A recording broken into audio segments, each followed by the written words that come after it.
Hoy en la conferencia 109 veremos que hay unas cuantas noticias, pero intentaremos pasarlas rápidas porque lo que interesa realmente, sobre todo, va a ser terminar con la temática de la Virgen de Guadalupe en la segunda parte. Pero vamos ya sin más directamente con el tema de las noticias. Antediluvianos, y diréis, ¿qué tiene que ver los antediluvianos con poner gasolina en un coche? Una supercomputadora descubre cómo la madera se vuelve combustible.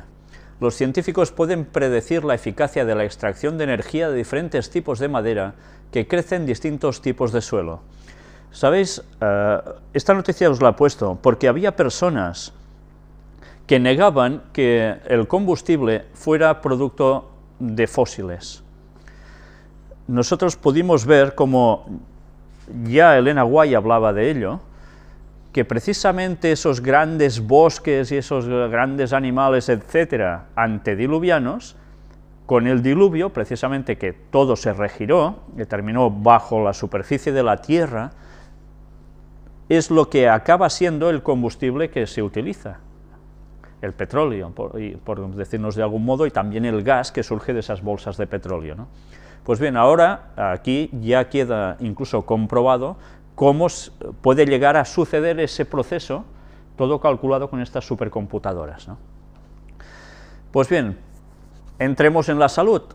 Por unas fiestas saludables, Navidad con corazón y cabeza. ¿Y qué recomiendan? En estas fiestas crece el número de muertes asociadas a problemas cardíacos. Dices, ¿cómo puede ser? Pues bueno, no es muy difícil de imaginar. El estrés, los excesos y los cambios en el estilo de vida pueden pasar factura. Ellos hacen unas recomendaciones aquí, que hay que aumentar las proteínas, hablan de pescado azul o carnes blancas, pues ¿por qué no se toman algo distinto y vegetal, que también las tiene?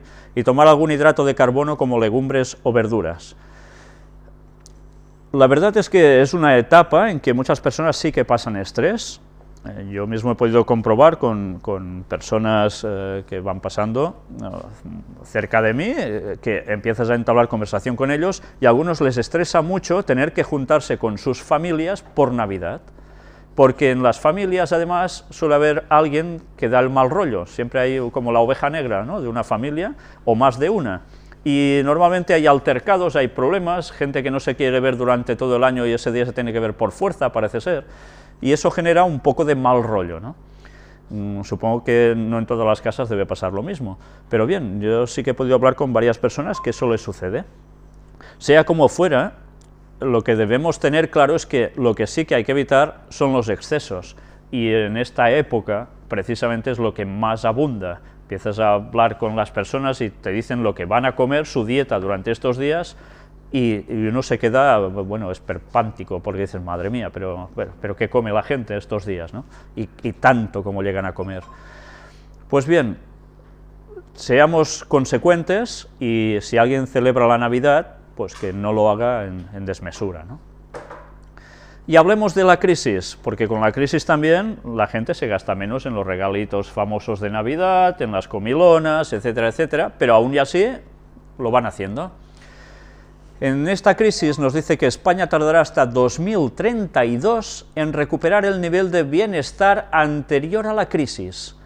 En la próxima década la desigualdad social aumentará hasta cifras récords, advierte un informe de Intermon Oxfam. Dicen que hasta el 2032 no se va a recuperar España a ese nivel anterior a la crisis. Pues creo que no lo vamos a ver. Creo que no lo vamos a ver. Con esto ya os estoy diciendo algo muy significativo. Creo que Jesús va a llegar antes. Pero bien, todo eso lo hablaremos en su momento. Mientras tanto, ya veis que aquí va para largo, para salir de todo este embrollo. El Reino Unido podría perder su ranking AAA antes de 2014, según la agencia Standard & Poor's. Ya veis, Reino Unido también va mal. Estados Unidos y la Unión Europea podrían arrastrar a los países latinoamericanos al abismo. Así opina la directora gerente del FMI, Christine Lagarde, quien asiste a una reunión de la CELAC en Chile. Estemos atentos, porque si ahora hay países latinoamericanos que están funcionando bien económicamente, que parece que están creciendo, que están desarrollándose, veremos si esto podrá llegar a tener un buen final, porque la crisis puede llegar a todos los rincones debido a estas circunstancias, ¿no? Y ya sabéis que si ellos se lo proponen van a llegar. Miedo en la Unión Europea a una segunda recesión en 2013. El optimismo por el supervisor único podría durar poco. Se avecina recesión y sería la segunda. Rajoy dejó entrever que no cumpliremos el déficit. O sea que vamos bien. La telefonía móvil pierde casi 500.000 de líneas en octubre. Están hablando de España. La gente, evidentemente, no está pudiendo pagar todas sus facturas y hay personas que tienen que dejar de utilizar el móvil. Que ya veíais que últimamente todo el mundo iba con más de un móvil incluso. Era una exageración, en una casa habían más móviles que la mar. Un hombre de 47 años en paro y endeudado se suicida en Ardales. Una vez más, otro caso en Málaga. Rajoy hace balance de su primer año. Nadie podrá decir que nos hemos cruzado de brazos. No, efectivamente no se han cruzado de brazos, nos han hundido del todo. Y bueno, hay algo significativo, dice, sobre la situación en 2013 el presidente ha dicho que terminará mejor de cómo va a empezar y tendremos razones para esperar. Por tanto, va a empezar bastante mal, él dice que se va a ir arreglando. Si él lo dice, seguramente será verdad. En fin, sin comentarios. Y sigamos viendo más noticias. La subida de la luz rondará el 4% en enero, a la espera de la última subasta de energía del año. Ya estamos viendo una vez más que todo va de mal en peor.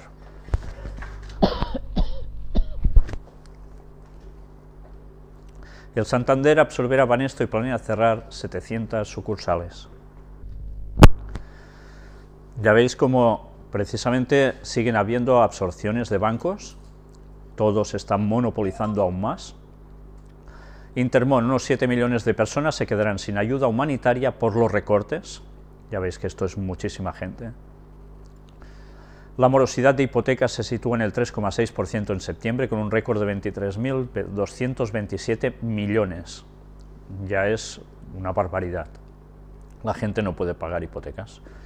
Y hablando sobre Cataluña ahora, pues ¿qué vemos? El pacto entre Convergència i Unió y Esquerra Republicana de Cataluña consiguen hacer que haya una consulta soberanista en 2014 y un acuerdo de estabilidad en el gobierno. Ya hay fecha, pero veremos que incluso se puede llegar a anticipar por lo que han dicho algunos. El gobierno iría, está hablando del gobierno español, a la vía penal para inhabilitar a Mas si lleva a cabo la consulta independentista. Ya veis cómo la situación se está tensando realmente muy seriamente. Y una experta dice, España no puede estar unida teniendo a Cataluña en su seno. Y llega a decir una frase que dice, estamos todos de acuerdo en que Europa es la Unión, y la Unión, como dijo Jean Monnet, uno de los padres fundadores de la Unión Europea, es la unión de los polos y no de los estados. Y por otro lado, España será una nación realmente unida cuando sea solo España, porque mientras tenga Cataluña dentro, evidentemente hay una nación que no es española, y por lo tanto difícilmente estará unida, concluye Ana Arqué. Son palabras muy fuertes y que pintan una situación de ruptura total.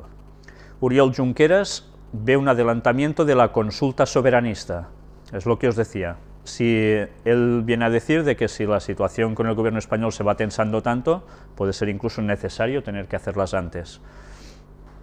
El Estado lleva a los tribunales a Salrà, que es una población muy cerca de Girona, por declararse territori català lliure, territorio catalán libre. Es curioso, ¿eh? Es un pequeño ayuntamiento que hizo esto, pues ahora ya a tribunales. Órdago a la Grande, Rajoy piensa seriamente en la posibilidad de suspender la autonomía de Cataluña. Palabras mayores. Mas pide apoyo masivo en la consulta, tenemos adversarios sin escrúpulos.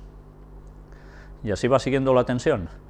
Oriol Pujol responde a Junqueras y ve difícil anticipar consulta. Lo ve difícil, no lo ve imposible. Depende de la situación, claro. Y mientras, mirad cómo se está jugando, preparándolo todo. Artur Mas quiere tener las estructuras de Estado listas para la consulta de 2014. Es evidente que si hay una consulta y la gente dice sí a la independencia de Cataluña, eso tiene que ser pim pam, no se puede prolongar en 20 años más que se dé término a esto. Entonces hacen falta estructuras de Estado que funcione como cualquier país, y eso es lo que ya se está trabajando para conseguir, cuando llegue ese momento, poderse instaurar ya todo y que todo funcione instantáneamente. Y ahora pasemos a más conflictos, como decían las profecías bíblicas de Isaías y de Daniel, la zona de Oriente Medio, la zona de Siria. Panetta autoriza el envío de misiles Patriot a Turquía. El envío de misiles se debe a una solicitud previa por parte de Ankara. Son este tipo de baterías las que hay allí, baterías de misiles Patriot. La situación está siendo realmente tensa. Y mirad qué noticias también van apareciendo. Rebeldes sirios afirman que conquistarán Córdoba y Al-Ándalus. Dices, caray, ¿qué es esto? Pues bien, sabéis que hay facciones dentro del mundo islámico que ellos quieren volver a conseguir que Andalucía, en España, vuelva a ser Al-Ándalus, que ellos hablaban antes, que así le llamaban, y quieren volver a establecer ese califato. Bien, la situación, desde luego, pinta para que todo el mundo se vaya crispando más por todos lados. Gran Bretaña condena construcción por Israel de 1.500 viviendas en Jerusalén Este, porque esto puede ser un obstáculo para la paz, y, como no, para ese futuro Estado palestino que se quiere crear. Israel denuncia que Estados Unidos está preparando un ataque militar contra Irán. Tel Aviv hace todo lo posible para obligar a Washington a usar la fuerza militar, según los expertos. Y ya veis que la situación es de un conflicto generalizado. El 67% de israelíes de centro rechazan dividir Jerusalén. Ya sabéis que ellos quieren sencillamente una Jerusalén totalmente judía.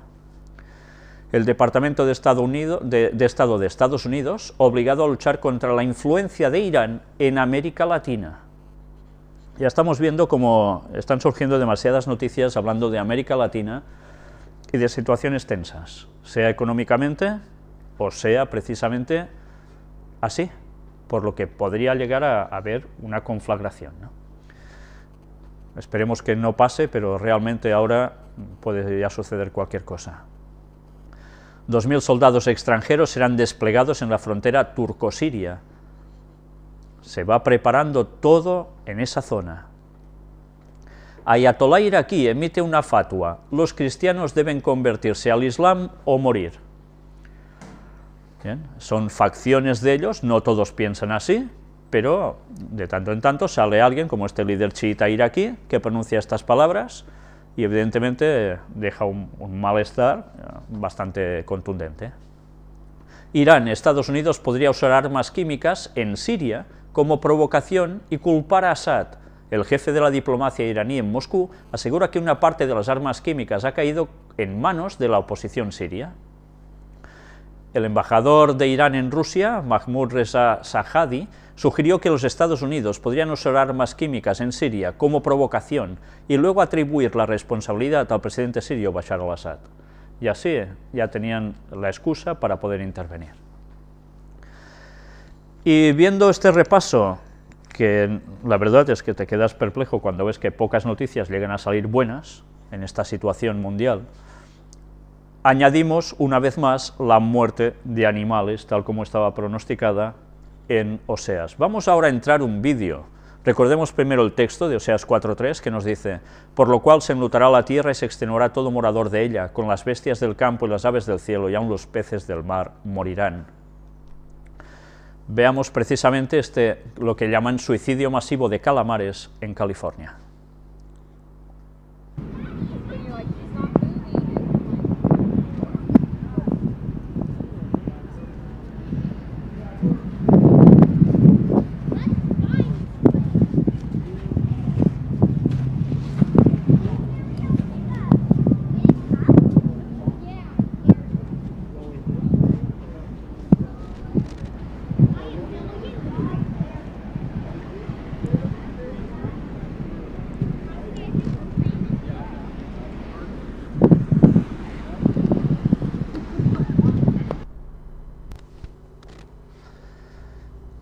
Pues después de ver esta muerte masiva de animalitos, una vez más, tal como estaba profetizado que sucedería, y más que iremos viendo, por supuesto, por desgracia, aún seguimos sin hacer caso de Dios, en tantas señales que nos está dando, todo se está cumpliendo.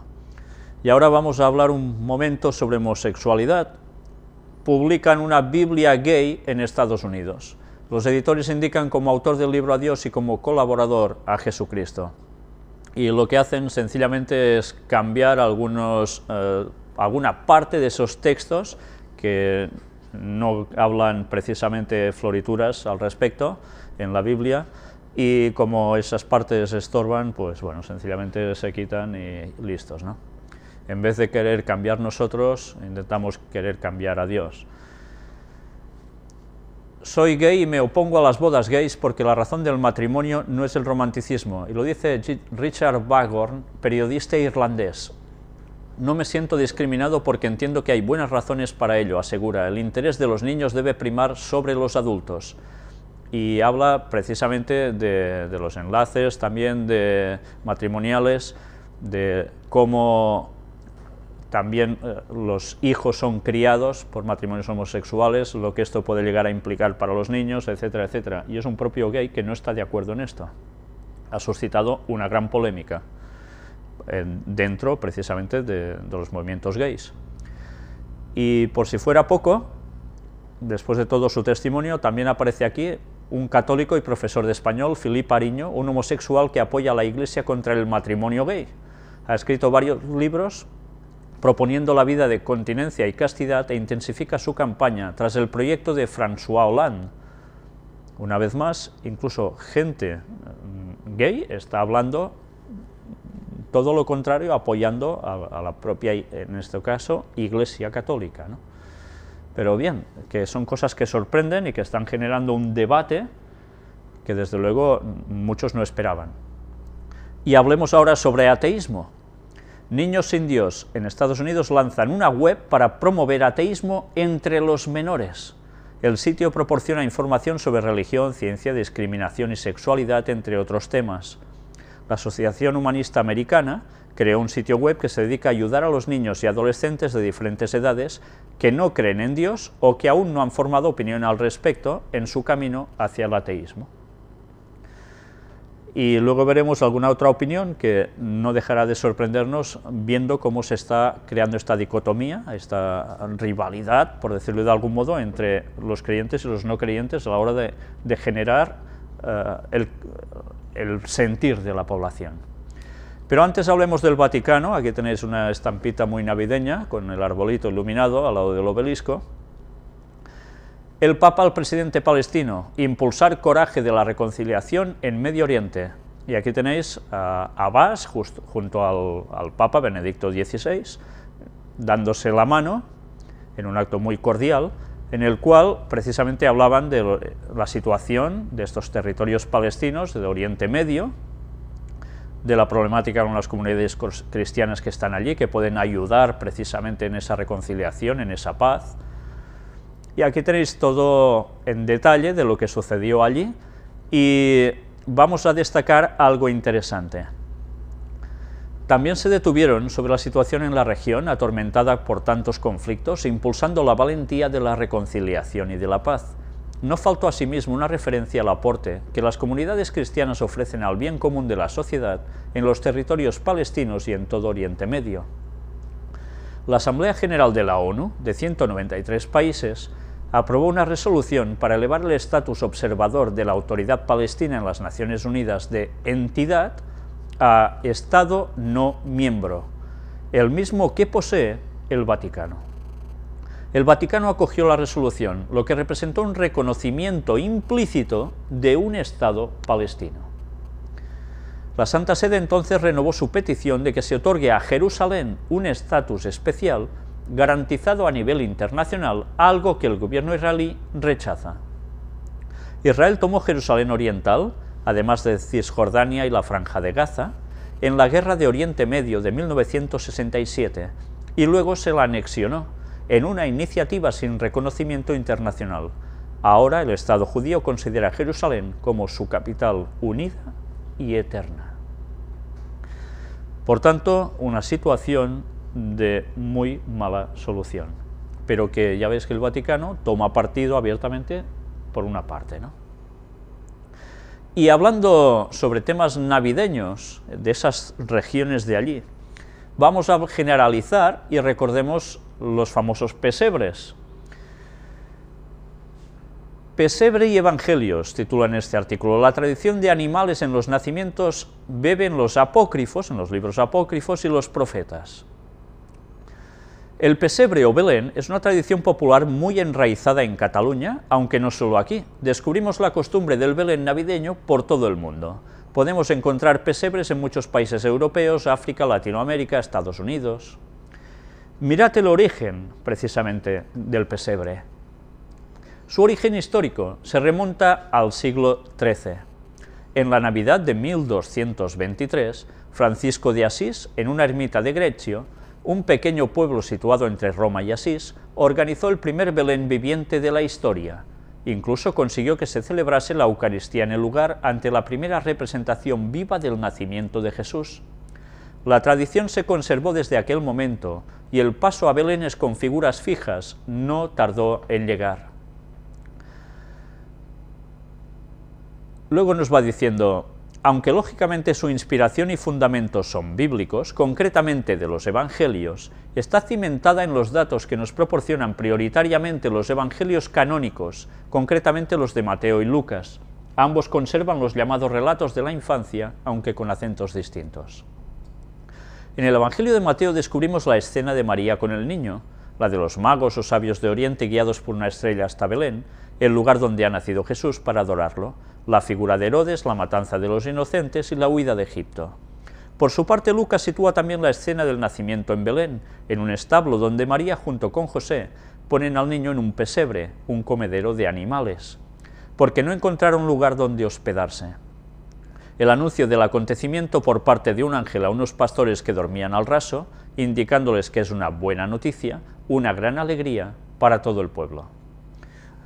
Si os habéis dado cuenta, nos está diciendo muy claramente, y ellos también lo citan, que el pesebre es originario de Francisco de Asís. Y ya vimos que Francisco de Asís, precisamente, vimos su perfil, por decirlo de algún modo, no podemos decir que precisamente seguía la sana doctrina bíblica, sino cosas muy contrarias a ella. Y él fue el primero en hacer un pesebre. Sabéis, a veces en iglesias cristianas, incluso cristianas no católicas, protestantes, se hacen pesebres.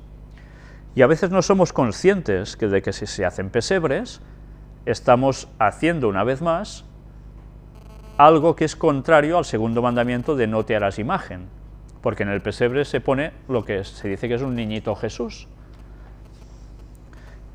Pues como eso normalmente decimos, no, es una tontería, es solo para ilustrar, etcétera, etcétera, pero los niños, yo lo he visto, y van cada noche a mover los camellos que se vayan acercando hasta que llega el día del nacimiento, teóricamente, y allí incluso algunos hacen algún rezo y todo.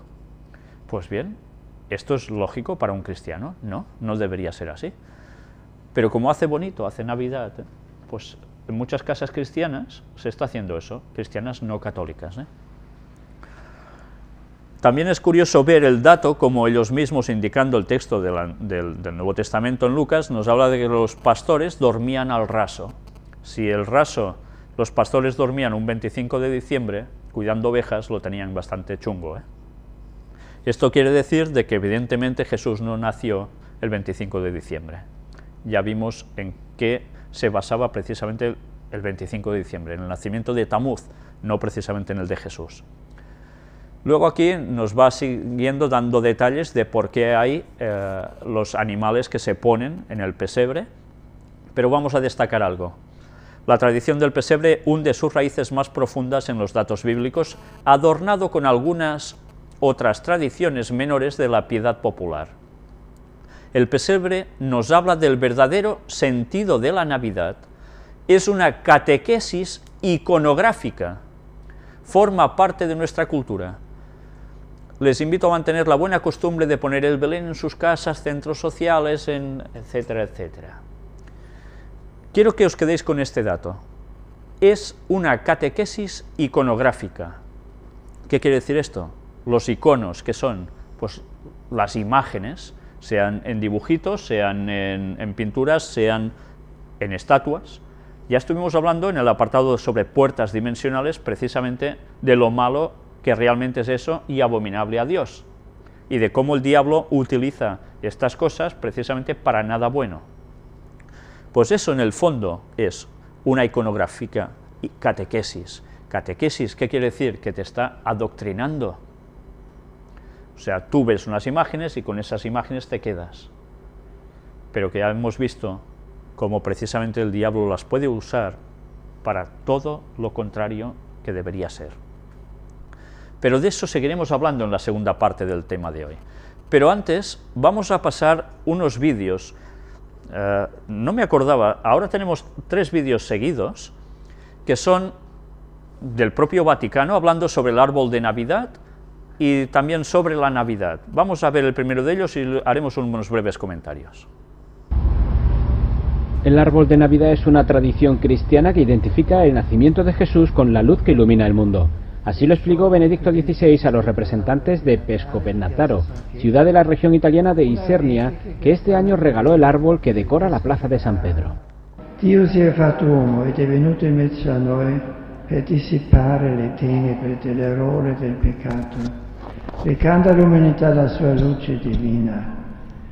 Questa luce altissima, di cui l'albero natale è segno e richiamo, non solo non ha subito alcun calo di tensione col passare dei secoli e dei millenni, ma continua a risplendere su di noi e a illuminare ogni uomo che viene al mondo. Benedicto XVI recordó que cuando se intenta borrar el papel de Dios de las páginas de la historia, pierden su sentido palabras como libertad, bien común o justicia. Pues si habéis visto, aquí nos están diciendo de que el árbol de Navidad es como el símbolo de la luz que ilumina a todos. Cabría recordar que el árbol de Navidad en verdad no proviene del cristianismo, sino es una adaptación de cosas venidas de países del norte y que tenía un significado bastante distinto. En verdad, lo que ahora vemos como adornos tipo bolitas colgando del árbol es un desarrollo de lo que antiguamente se hacía colgando las cabezas de los adversarios. Claro, luego se cristianizó todo ese proceso de esos rituales que esa gente pagana hacía, pero bien, ha quedado ahora ya tan incrustado dentro del mundo occidental, sobre todo, básicamente cristiano, que es muy difícil poder quedar al margen de todo esto.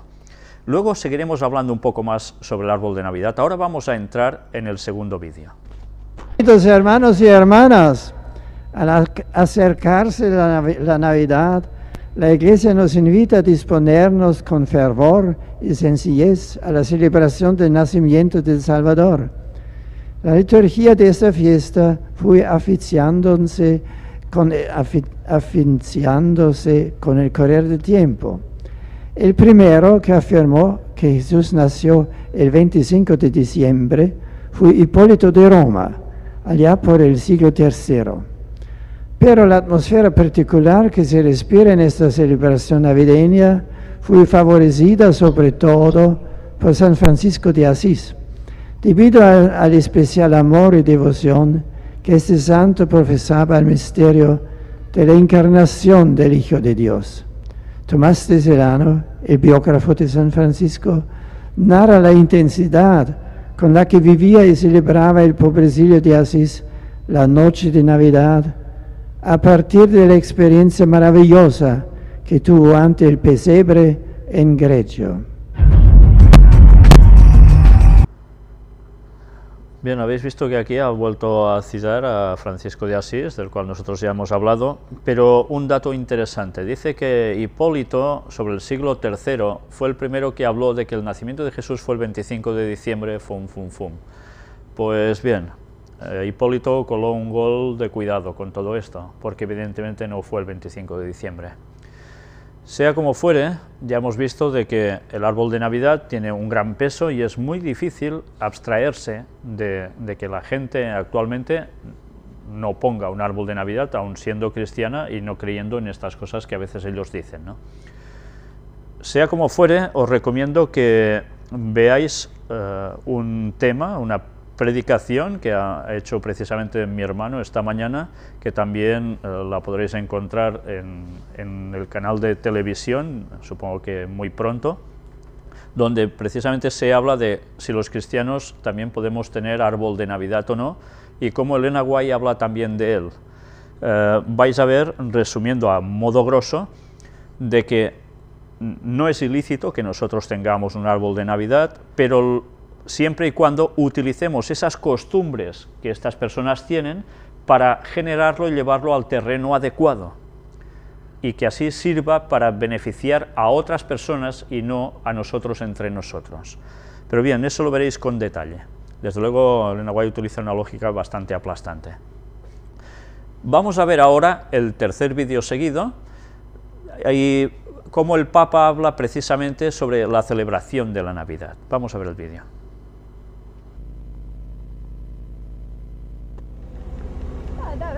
El árbol de Navidad no solo es un elemento decorativo, para los cristianos también tiene un fuerte significado.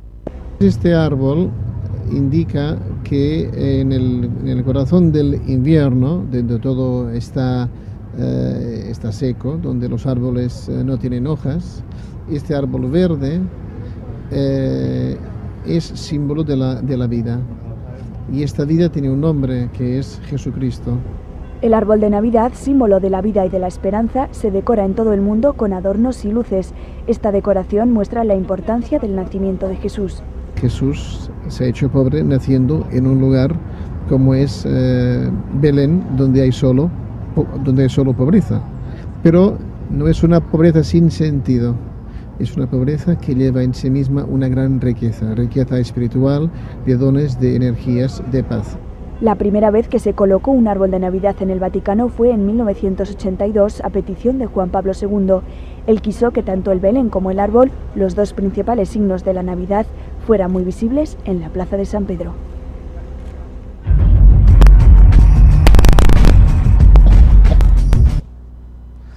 Bien, los titulares que os hemos puesto de cabeceras de los vídeos estaban alterados, no se correspondían. Pero bien, si os habéis dado cuenta, ahora en este último vídeo se nos hablaba de cómo el árbol es un símbolo, mirad una vez más cómo se utiliza ya claramente, símbolo de vida y de esperanza. La Iglesia Católica juega muchísimo a través de los símbolos, y ya sabéis que es algo muy normal también en nuestras mentes asociar símbolos enseguida a conceptos. La masonería se mueve por el mismo ámbito. Todo el mundo oculto hace lo mismo, porque es una forma de mecanismo mental. De esto hemos hablado en las puertas dimensionales. Nosotros sabemos que evidentemente el árbol puede simbolizar vida, sí, porque según lo que aquí nos dicen, es como en los tiempos en que las hojas caen, ahí no se caen en este árbol. Pero bien, ya sabemos que en verdad esto va mucho más allá de lo que ellos nos explican, y con el tiempo hemos ido sabiendo más cosas que evidentemente también en los tiempos de Elena White no se conocían, y la luz, gracias a Dios, es progresiva, se va dando, y cuando entendemos en verdad cuál era la auténtica simbología de estas cosas, pues uno intenta frenarse un poco más, ¿no?, ante esto. Miremos ahora, siguiendo con el repaso a las noticias, aparcando ya el tema navideño un poco, vamos a hablar sobre ecumenismo. Ya veis en esta fotografía a Hugo Chávez, precisamente delante mismo del cristal del coche que lo lleva, una imagen, ya veis de quién, de Jesús, ¿no? Cristianos evangélicos y católicos se unen en oración por la salud de Hugo Chávez. Ha servido como una base de ecumenismo que precisamente la enfermedad, el cáncer que está padeciendo Hugo Chávez, sea un modo de unión entre unos y otros para orar juntos por la recuperación de él. Ya veis cómo hasta detalles así implican que haya una unión entre teóricamente cristianos de un lado y otro, ¿no? Pero mirad también esto que realmente llama mucho la atención y que vale la pena analizar. Es una felicitación navideña. La misión diplomática de la ANP llama a Jesucristo el Nazareno palestino. El responsable de la misión diplomática de la Autoridad Nacional Palestina en España ha mandado una sorprendente felicitación navideña. Mirad qué pone: que en estas fiestas navideñas predominen en el mundo y en nuestros corazones los valores nobles llevados por el Nazareno palestino, lo pone en mayúscula, para la humanidad, justicia, amor, fraternidad y paz. Que la paz justa reine en Palestina, tierra santa, cuna de nuestro Señor Jesucristo. Con nuestros más sinceros deseos, feliz Navidad y próspero Año Nuevo, misión diplomática de Palestina en España, embajador Musa Mer Odeh y señora. Esta es la fotografía de esta dedicación navideña, de esta postal navideña, ¿no? ¿Veis algo extraño aquí? Cabe destacar que sorprende que digan de nuestro Señor Jesucristo. Normalmente los palestinos, sí que hay de palestinos cristianos, pero no son los que más abundan, son islamistas, son islámicos de hecho, musulmanes. Pero hay otro detalle que vale la pena tener en cuenta. ¿Es correcto decir nazareno palestino? Mirad lo que viene después en este artículo, porque vale la pena, creo, que sepamos algo de historia. Las felicitaciones navideñas son en ocasiones espacio para curiosos deslices, algunos errores y no pocas polémicas, escriben aquí. La de la misión diplomática de la Autoridad Nacional Palestina es sin duda una de ellas, después de que en ella se refieran a Jesucristo como el Nazareno palestino, tal y como se puede ver en el blog del portavoz de la Embajada de Israel, Lior Ayad, que se hace eco del asunto. Se da la circunstancia de que los creyentes musulmanes veneran la figura de Jesucristo como uno de los más destacados profetas anteriores a Mahoma, pero como un profeta, no como nuestro Señor Jesucristo.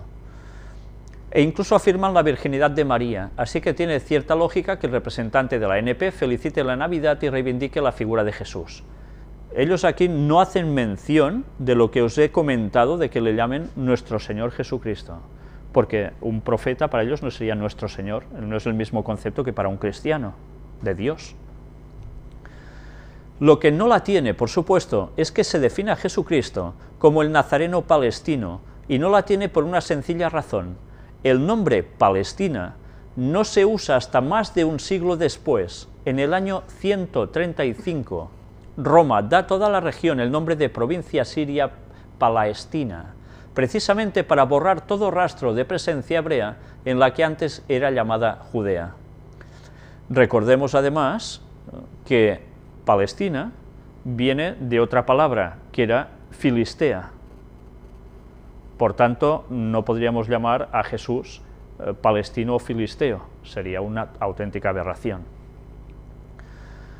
Es decir, que Jesucristo fue, por supuesto, judío porque sus mayores, su cultura y sus creencias lo eran, y si esto no fuese suficiente, porque nació en Judea, no en Palestina, un aspecto que la nota del representante palestino obvia, como también olvida, entre comillas, la existencia de Israel al reclamar que la paz justa reine en Palestina, tierra santa, cuna de nuestro Señor Jesucristo.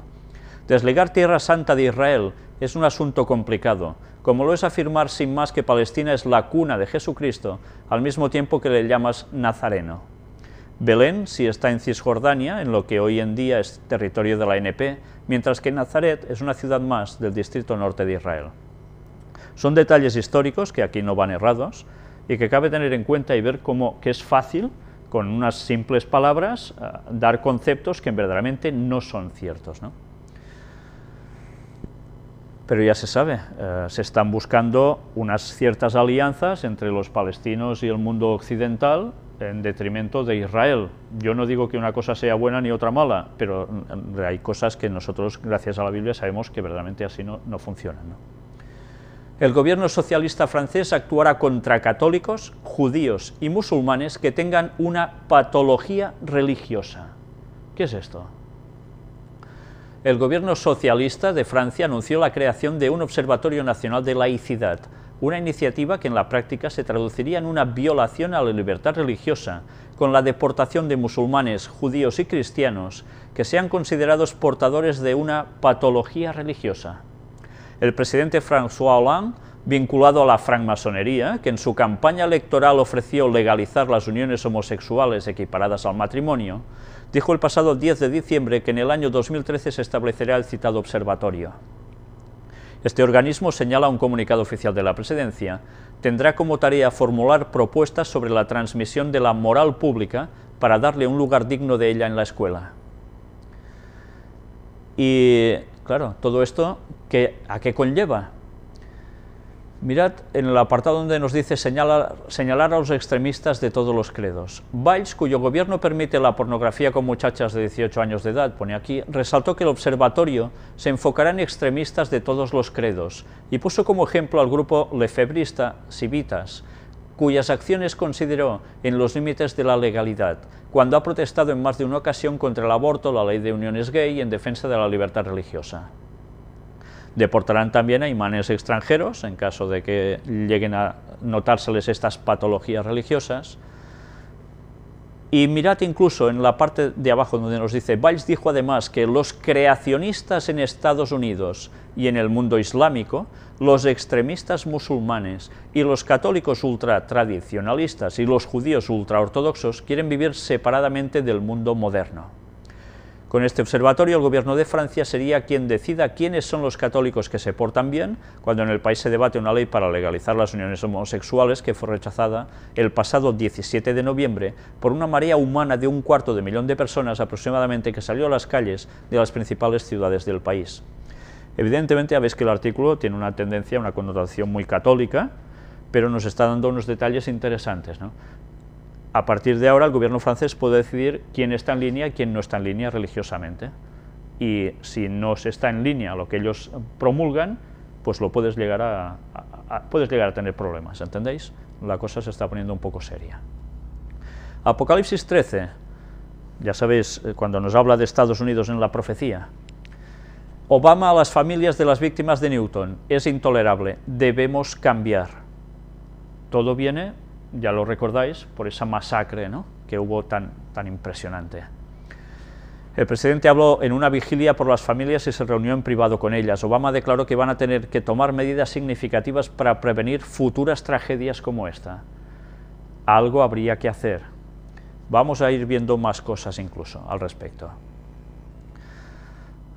Pero antes, mirad precisamente qué carta aparece aquí. Las famosas cartas del juego de New World Order, Limbo famoso, control de pistolas, control de armas. Ya se estaba hablando de que esto debería surgir.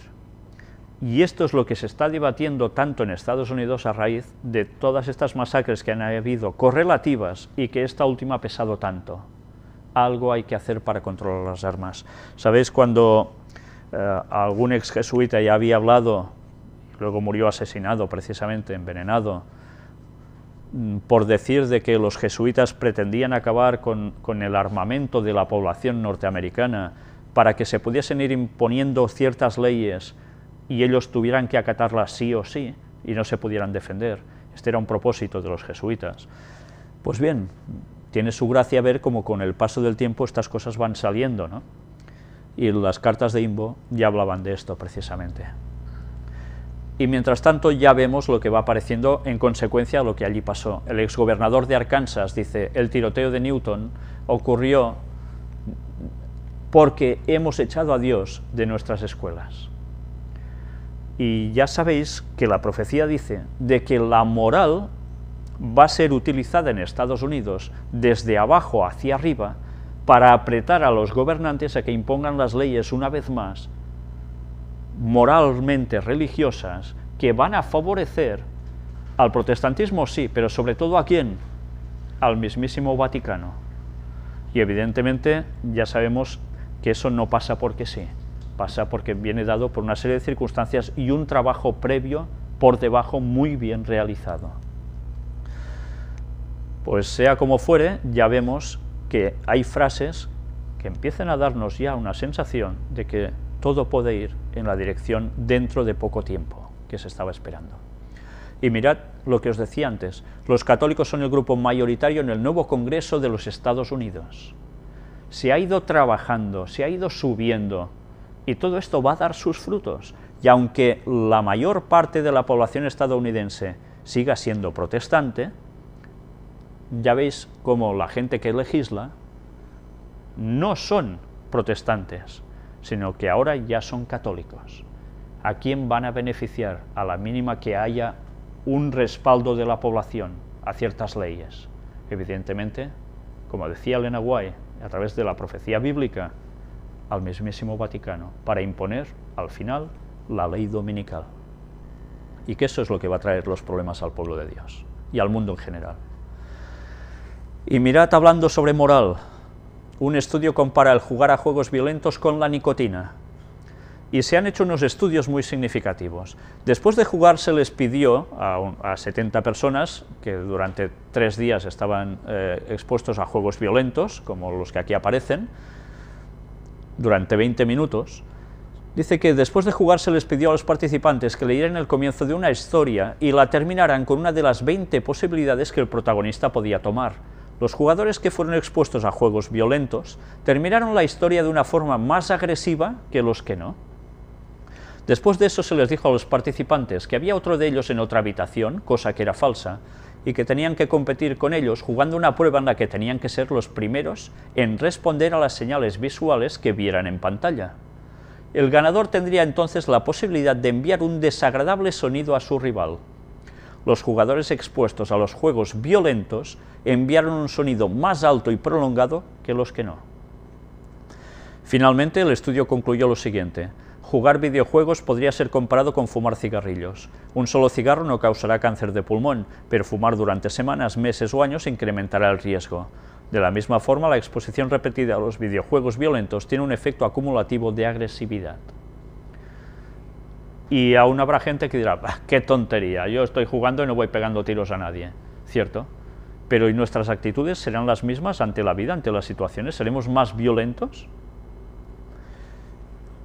Lo mostramos en la semana anterior, como las fotonovelas y telenovelas y tonterías de estas influyen en la gente, aunque ellos digan que no. Nadie le gusta reconocer las cosas a veces cuando nos pueden llegar a afectar. Pues no, las cosas son como son y nuestro cerebro es una esponja. Cuidado con lo que empapamos en ella.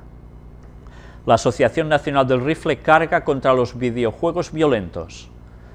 Con todo lo que ha sucedido allí en Estados Unidos, pues ahora también están diciendo de que esto es realmente malo, que la culpa no la tiene el que tengas armas, sino que incluso precisamente sea que la gente vea juegos violentos o videojuegos violentos en los que participe, que esto les crea ese malestar que terminan haciendo tonterías, salvajadas.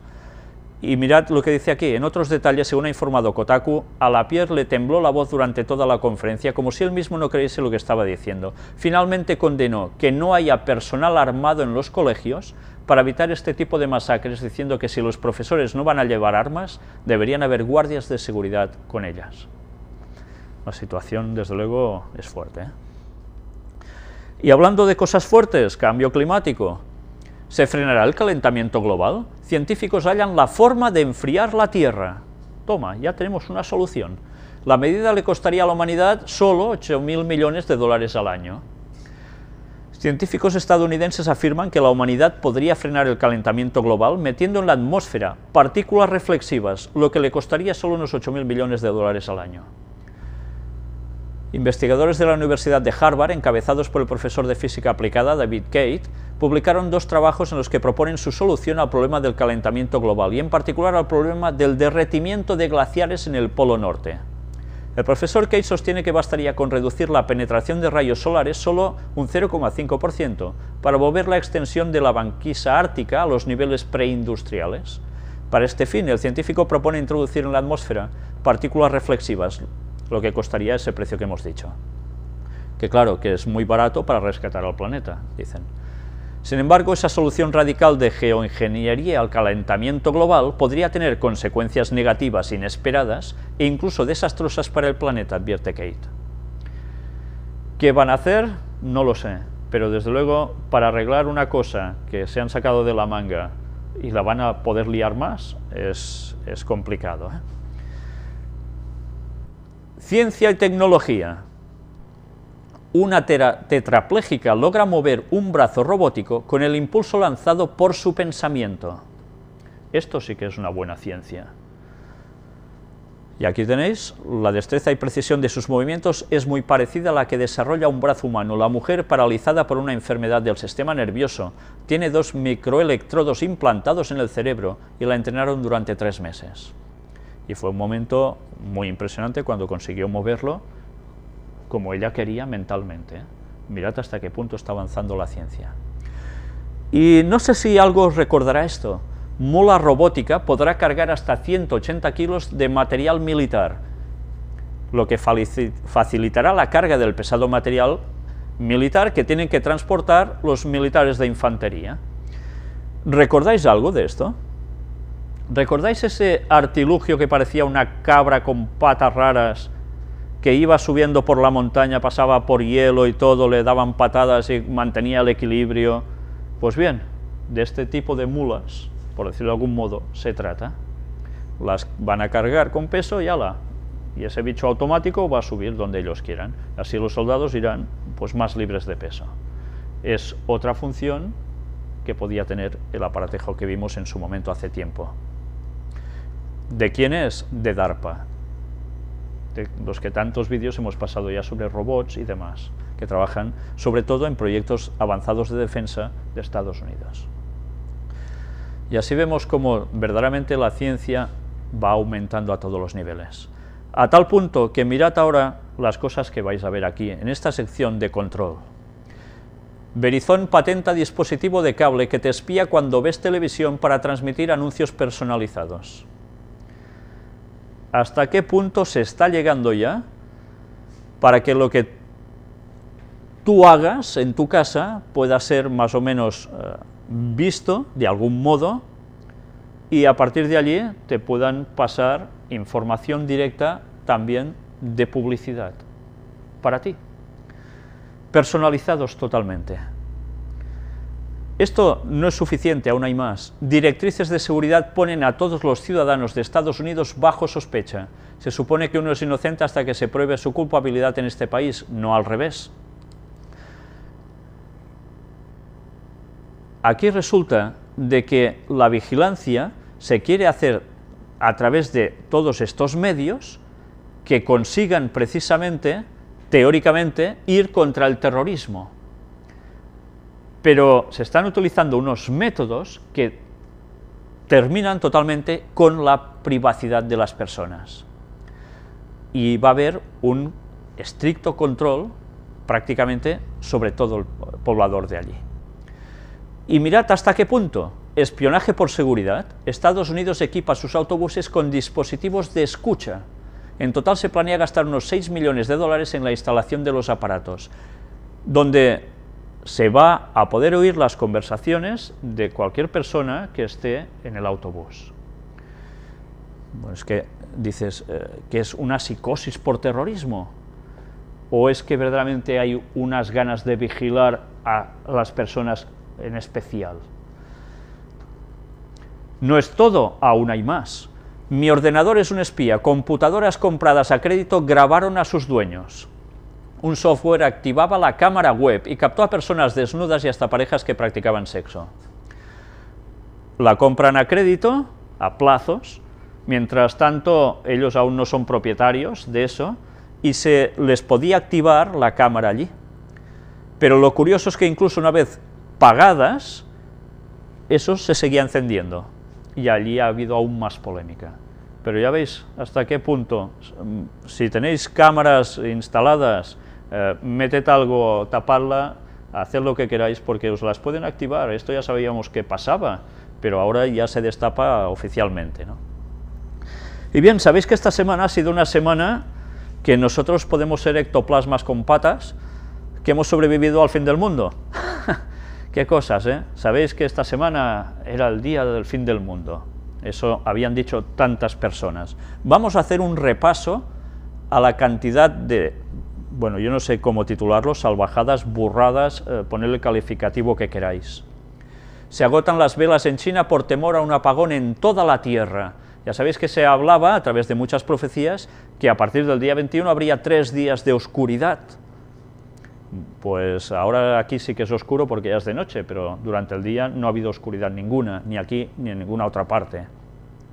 Pero ya veis, la gente tenía una auténtica psicosis. Y otros se lo han montado un poco distinto, digamos. Una productora X construye un búnker sexual para el día del fin del mundo. Estos se lo pasaron muy distinto al resto, que se querían suicidar y demás. Y sigamos viendo. 3 soles y un arco iris invertido inspiran el miedo apocalíptico a los chinos. Los meteorólogos explican que solo se trata de un fenómeno atmosférico. Unos entendieron que esto era una señal inequívoca de la fin del mundo. Y veamos más cosas. Detenido un hombre afectado por las profecías sobre el fin del mundo que hirió a 23 niños en un colegio chino. Esto no ha tenido tanto campanazo como tuvo lo que pasó en Connecticut, pero realmente es realmente aterrador. Sí, sí, a cuchillazos. Es que es bueno, brutal. Todo esto por esas influencias. Un pueblo espera 40.000 personas que buscan salvarse del supuesto apocalipsis maya.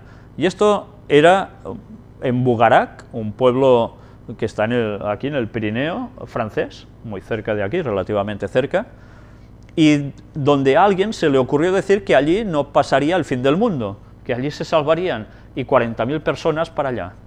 Problemas con la policía, cercándolo todo, etcétera, etcétera. Y dices, ¿y 40.000 incautos se han creído eso? Aparte de las televisiones que fueron allí para comprobar si pasaba algo raro. Realmente es impresionante lo que la gente puede hacer por apartarse de la verdad bíblica. Las autoridades argentinas cierran el cerro Uritorco para evitar un suicidio colectivo por el fin del mundo. Ya había más de 100 personas que a través de Facebook habían quedado de acuerdo para suicidarse colectivamente en ese lugar. La policía tuvo que cerrar el acceso, etcétera, etcétera.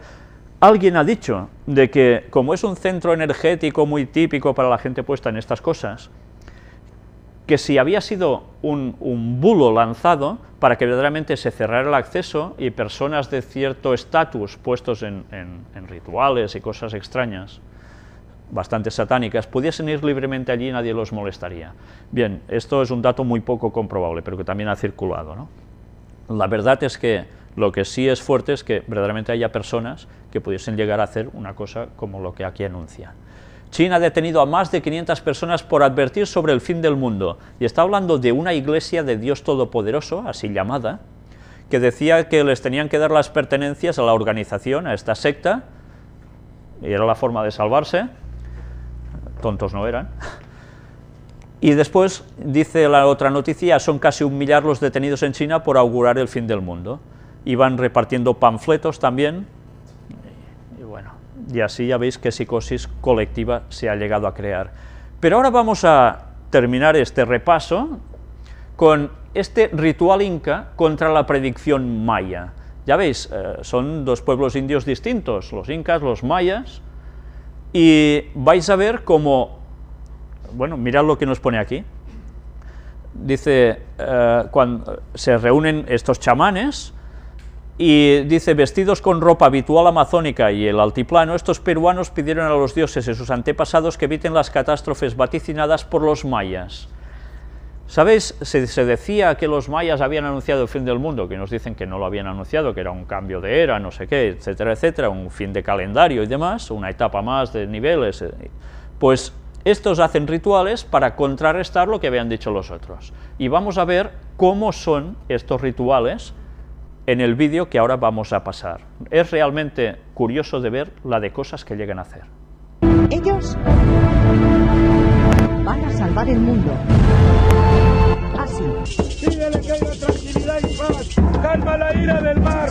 No existe el fin del mundo. Pero por si acaso se acabe el mundo. Este grupo de chamanes utiliza todas sus técnicas. Trayendo al gran Neptuno. Pedirle de que no haya una desgracia. Porque están seguros de que la fuerza de los incas, la fuerza de nuestros antepasados contrarrestan a los mayas. Una batalla que están convencidos que ganarán y evitarán lo peor. ¡Que se acabe el mundo! Aunque si el mundo está en ciertas manos, no parece muy seguro. Pues bien, ya habéis visto qué formas tienen para que el mundo no se acabe. Hacen rituales para contrarrestar lo que decían otro tipo de indios. Y ya habéis visto en qué consistían. Aparte de sus vestimentas muy particulares, sobre todo las de esa señora que ha hablado un momento, muy símbolo solar, por cierto. Si os habéis dado cuenta, ha habido un momento en que uno de ellos habla de Neptuno, enseña la estatuilla, y otro, como fumándose un porrete, le va tirando el humo que va fumando a la figurita, y después otro, con una bola del globo terráqueo, le va dando tortas con unas hierbas y dándole vueltas. Pues bien, claro, yo no sé si esto que nosotros vemos como un absurdo, evidentemente ellos no lo ven así, pero no sé si os recuerda algo que sucedió y que está registrado en el Antiguo Testamento por un profeta llamado Elías. Él vive una situación con los sacerdotes de Baal. Los sacerdotes de Baal, que eran tan paganos como esta gente que habéis visto aquí, hacían incluso más salvajadas de lo que estos señores que habéis visto estaban haciendo, porque ellos incluso se zajaban, o sea, con cuchillos se abrían, se sangraban y llamaban invocando a Baal, y Elías se reía diciendo: gritad más fuerte porque vuestro Dios igual está durmiendo. ¿Y cómo terminó todo? Pues miradlo en el Antiguo Testamento y veréis cómo terminan esos personajes y cómo se vindica una vez más la verdad de Dios por encima del paganismo más absoluto. Lo curioso es que han pasado los años de historia, tantos, y no se aprende, aún se sigue con el paganismo. Satanás se está poniendo las botas últimamente, porque está haciendo que estas cosas que quedaban muy limitadas a ciertos grupos de gente, a través de movimientos tipo Nueva Era y demás, se han vuelto a proliferar. Y muchas personas con las que vosotros podéis tener contacto por aquí cerca, supongo que os habréis encontrado en más de una ocasión, yo me he encontrado en muchas, personas que más o menos veis que pues son como, bueno, cualquiera que circule por la calle, y realmente cuando empiezas a hablar con ellos te das cuenta que creen en cosas parecidas a lo que hemos visto aquí. Y dices, ¿cómo puede ser? Bueno, es un momento para dar un buen testimonio, la verdad. Y últimamente, gracias a esta tontería que la gente llegaba a creer que era el fin del mundo, pues que incluso sé de personas que les ha costado conciliar el sueño esperando que esto fuese una realidad, es el momento en que nosotros tenemos para aclarar y decirles, no, que esto no es así. Haced caso de las profecías de Dios que no fallan absolutamente nunca. Pero bien, nuestra lucha no es nada fácil. Debemos tener presente que esta lucha va a durar hasta el final y que nosotros tenemos una verdad única y esa verdad debemos lanzarla a la gente antes de que sea demasiado tarde para que puedan reaccionar. Preparémonos porque ahora sí que ha empezado una nueva era. Y tanto que ha empezado una nueva era. Pero no como estas personas llegan a augurar de que, wow, esto va a ser Hollywood, oh, qué bien. No, no. Sino que viene una era realmente de todo lo peor. Las profecías bíblicas son muy claras, muy contrarias a lo que muchos auguran.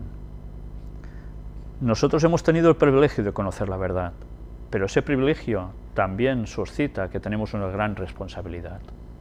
Y Dios nos va a demandar si nosotros no decimos las cosas tal como son. Sigamos diciéndolas, dando a entender con claridad a la gente lo que debe acontecer. Si nosotros hubiésemos hecho esta labor mucho más fuertemente cuando tocaba antes ya, la gente hubiese podido ir reaccionando a medida que veía que lo que decíamos se iba cumpliendo, pero no hemos hecho lo que debíamos hacer como pueblo. ahora va siendo hora ya de que no nos detengamos y lo hagamos abiertamente. Bien, vamos a dejar aquí la primera parte sobre las noticias, haremos un leve descanso y vamos a pasar al apartado de puertas dimensionales para finalizar con el tema de la Virgen de Guadalupe y unos detalles de cosas antes que realmente también son interesantes. Gracias por vuestra atención y hasta unos momentos.